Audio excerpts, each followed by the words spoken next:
ચોક્કસથી આ ગંભીરા મુજપુરા ખાતે જે આવેલો બ્રિજ જે છે એ કોલેપ્સ થયો અને કોલેપ્સ થયાથી મળતી માહિતી પ્રમાણે 21 નિર્દોષ માણસોએ પોતાનો જીવ ગુમાવ્યો, કેટલાક વાહનો પણ ખાબક્યા અને આ બનાવને રૂબરૂ સ્થળ નિરીક્ષણ કર્યું અને સ્થળ નિરીક્ષણ કરીને જોયું અને જોયા પછી જે પુલ પડ્યા પછીના જે રેસ્ક્યુ છે અને રેસ્ક્યુ પછી જે તપાસના આદેશો સોંપાયા ત્યાં સુધીને સરકારની કોઈક ને કોઈક ઠેકાણે ખામી લાગતી હોય અને અમુક મુદ્દાઓ જે છે એ સરકાર કેન પ્રકારે ધ્યાને ના લેતી હોય કે તેના તરફના જે અધિકારીઓ છે તે ધ્યાને ના લેતા હોય એ કામે એવું લાગ્યું કે આ મુદ્દાઓ ધ્યાને લેવા જરૂરી છે જે જાહેર હિતમાં છે અને આ બ્રિજ નહીં પરંતુ ગુજરાત રાજ્યનો કોઈ પણ બ્રિજ હોય કે ભારત દેશનો કોઈ બ્રિજ હોય એની જોડે આવી ભવિષ્યની અંદર ઘટના ના બને અને સામાન્ય માણસો ભોગ ના બને એટલે આ જે ગંભીરા બ્રિજ હતો એ ગંભીરા બ્રિજનું 45 વર્ષ પહેલાં નિર્માણ કરવામાં આવ્યું ત્યારથી લઈને અત્યાર સુધી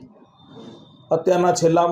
3 વખતના ઇન્સ્પેક્શન રિપોર્ટ, પ્રાથમિક રિપોર્ટ જે કંઈ પણ તેઓ પોતે તપાસ કરી હોય કાં કોઈક સ્વતંત્ર એજન્સીને સોંપીને તપાસ કરવામાં આવી હોય. જેમ કે માહિતી મળી તે પ્રમાણે 2-1 વર્ષ પહેલાં રજૂઆતો થઈ અને રજૂઆતો થયા પછી કોઈક એજન્સી મારફતે ઇન્સ્પેક્શન કરવામાં આવ્યું, એનો રિપોર્ટ આપવામાં આવ્યો અને તેના આધારે અંદાજિત 1.5 કરોડ રૂપિયા ફાળવીને આનું સમારકામ કરવામાં આવ્યું હતું. તો આવી રજૂઆતો થવી, ત્યાર પછી ઇન્સ્પેક્શન થવું અને ત્યાર પછી એના 1.5 કરોડના રૂપિયા સમારકામ થવું, તો સરકારી કર્મચારીઓ શું કરી રહ્યા છે? એમને આવી રજૂઆતો કરવામાં આવે ત્યાર પછી જ એક્શનમાં આવું કે એમને પણ એમની ફરજના ભાગરૂપે કોઈ કામગીરી કરવી જોઈએ? એ પણ મુદ્દો મેં ઉઠાવ્યો છે. 1.5 કરોડ રૂપિયાના ખર્ચે સમારકામ કરવામાં આવ્યું તો 1.5 કરોડ જ બજેટ હતું કે એજન્સીએ વધારે રકમ કીધીથી ખર્ચ કરવો જરૂરી છે ત્યારે એને સપ્રેસ કરવામાં આવ્યો છે તો એની પણ તપાસ થવી જરૂરી છે. અને જો એ સપ્રેસ કરવામાં આવ્યું તો એ નિર્ણય ઉચ્ચ કક્ષાએ જ લેવાતો હોય છે.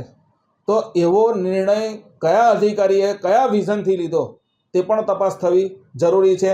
એ જે રિપોર્ટ આપવામાં આવ્યો તો એ રિપોર્ટ પણ આજે NHAI છે, NHAI એ પોર્ટલ બનાવેલું છે. એ પોર્ટલની અંદર કોઈપણ કોન્ટ્રાક્ટર હોય કે NHAI હોય એ તમામના કાગળોની સ્કેન કોપી ઉપલબ્ધ હોય છે. તો એવું પોર્ટલ ગુજરાત સરકારનું મારે ધ્યાને આવ્યા પ્રમાણે સરકાર કરીને પોર્ટલ બનાવવામાં આવ્યું પણ તે પોર્ટલ બિલકુલ કામ કરતું નથી.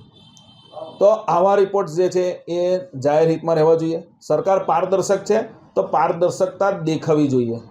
પણ એ નથી દેખાતી અને મુદ્દાઓ કોઈક ને કોઈક જગ્યા ઉપર પડી રહે કે આવા તપાસના કે ત્રુટિના કારણે હું વકીલાતના વ્યવસાયમાં છું અને ખબર પડે કે ભવિષ્યની અંદર આવી નિષ્કાળજીઓના કારણે આ દોષિત વ્યક્તિઓ નિર્દોષ છૂટે તેવું ના થાય એ કામે તંત્રને કાને આ મુદ્દા લાવવા જરૂરી છે. આ મુદ્દાઓના કામે જે કંઈ પણ મુદ્દામાં આજે ગટર તૂટ્યો તો ગટરને પ્રિઝર્વ કરવો જરૂરી થઈ જાય છે અને એ પ્રિઝર્વ કર્યા પછી એનું FSL થવું જોઈએ અને એના ચોક્કસ રિપોર્ટ આવવા જરૂરી થઈ જાય છે. આ બધા મુદ્દાઓ જે છે એ બારીકાઈથી અભ્યાસ થવો ખૂબ જ જરૂરી થતો હોય. આ બધી રજૂઆત આજે મુખ્યમંત્રી જે છે એ સીધા ગુજરાત રાજ્યના માર્ગ અને મકાન વિભાગના મંત્રી હોય તેમને રજૂઆત કરી, સચિવને રજૂઆત કરવામાં આવેલી છે, વડોદરા જિલ્લા કલેક્ટરને પણ રજૂઆત કરવામાં આવી છે, માર્ગ અને મકાન વિભાગ વડોદરા ગ્રામ્ય લાગે છે તેમને પણ રજૂઆત કરી છે, ગુજરાત હાઈકોર્ટના રજિસ્ટ્રારશ્રીને રજૂઆત કરી છે અને ગુજરાત ગવર્નરને પણ આ કામે રજૂઆત કરેલી છે કે ગુજરાત રાજ્યના વ્યક્તિઓ, નિર્દોષ વ્યક્તિઓનો જ્યારે આવી રીતના ભોગ લેવાતો હોય અને એ ભોગમાં સરકાર આજે સીધી આલા અધિકારીઓ જે સિવિલ એન્જિનિયર છે કે એ પ્રકારના ભણેલા ગણેલા વ્યક્તિઓના તાબા હેઠળના તંત્રની અંદર પણ જો આવું કોલેપ્સ થતું હોય તો એ ખૂબ જ દુઃખદ ઘટના અને માનવ સર્જિત હોનારત જ કહી શકાય.